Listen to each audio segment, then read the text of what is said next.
Our lesson for today's tutorial is the remainder theorem.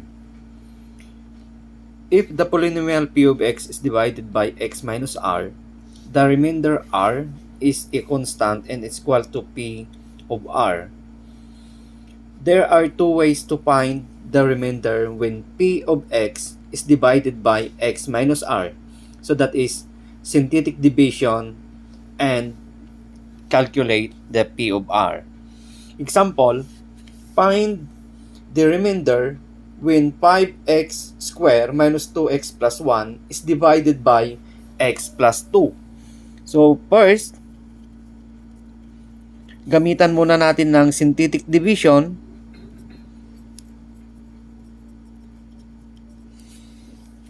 So first, kukunin muna natin yung ating divisor, x plus 2, equate natin sa 0, then transpose. So we have x is equals to negative 2. Then negative 2 ang ating magiging divisor. Then kukunin natin yung ating mga numerical coefficients. So 5. Then next is negative 2. At yung ating constant na 1. Then equals. Then bring down 5. Then multiply natin 5 times negative 2 is negative 10. Then add tayo, negative 2 plus negative 10, same sign. So copy the sign and add. So 10 plus 2 is 12. Then multiply tayo ulit, negative 12 times negative 2 is positive 24.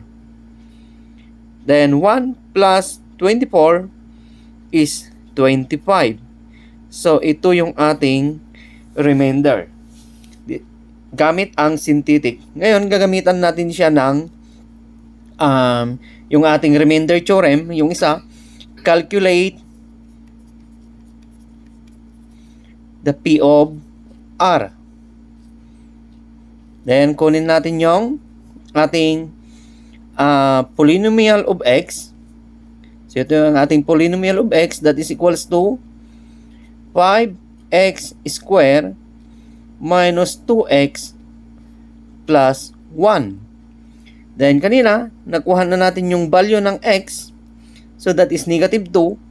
Substitute natin dito sa ating x. So, that is p of negative 2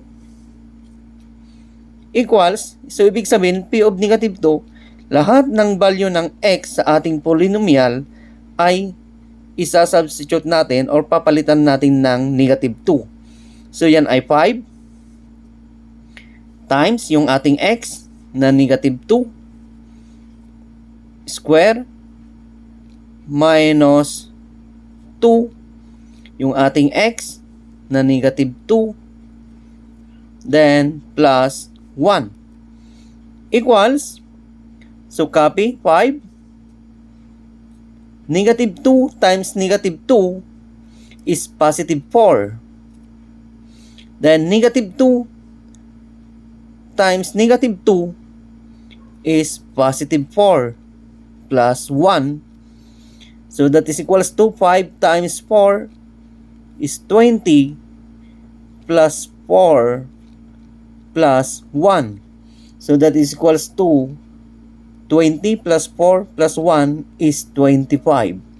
So ang ating remainder is 25.